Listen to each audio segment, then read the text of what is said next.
So if you're wondering whether free speech is going to be under attack, whether freedom of press is going to be under attack,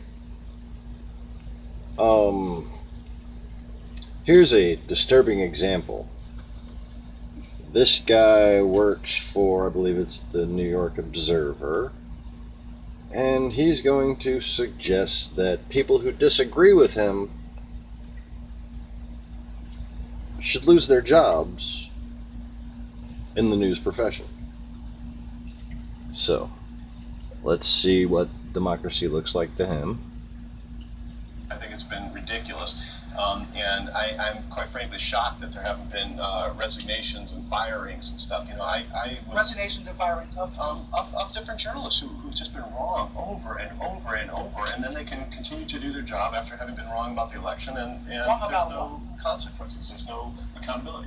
Wrong about not only what was happening, so just about everybody missed that Donald Trump was going to win this election, but also wrong about why it was happening, including inexplicably after Brexit, which was a test run for this election. It showed enormous amounts of Okay, so because they disagree with your interpretation of a pattern deception that coincides with Kremlin objectives of divide and conquer, you know, something you're just not even considering, okay, especially not after several years of hardcore strategic military analysis.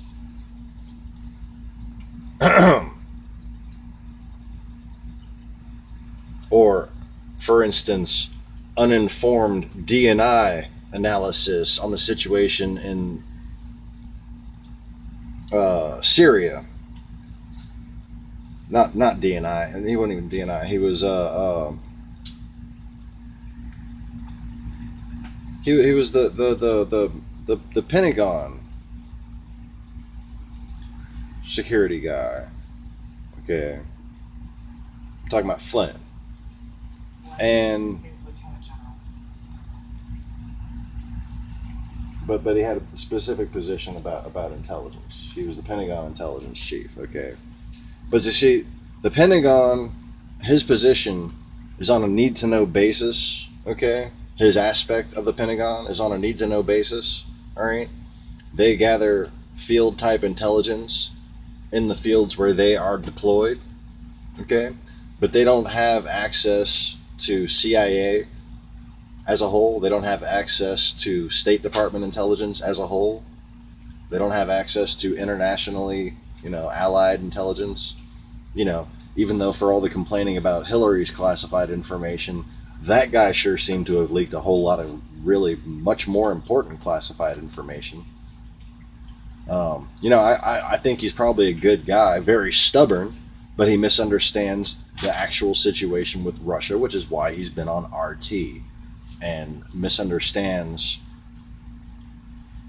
Russia's relation to Islamic extremism, which is also why he thinks that, why can't we all just get along with the other white people? So, anyway, this guy here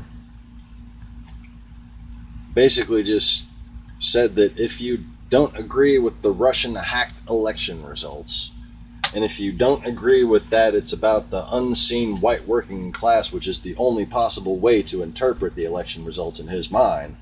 Okay, which he didn't go out and say it, but that's what they mean when they're giving these little vague references. They're talking about the white working class. Okay, and there's nothing wrong with the white working class other than the fact that you're making it a divided section of the American society. We're all Americans here, man. We're all Americans. Are you?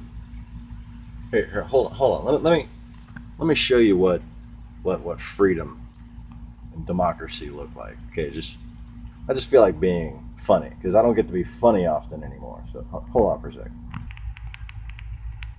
It's Legolas riding dolphins, tailless dolphins in America. It's Legolas riding dolphins, tailless dolphins with peanuts.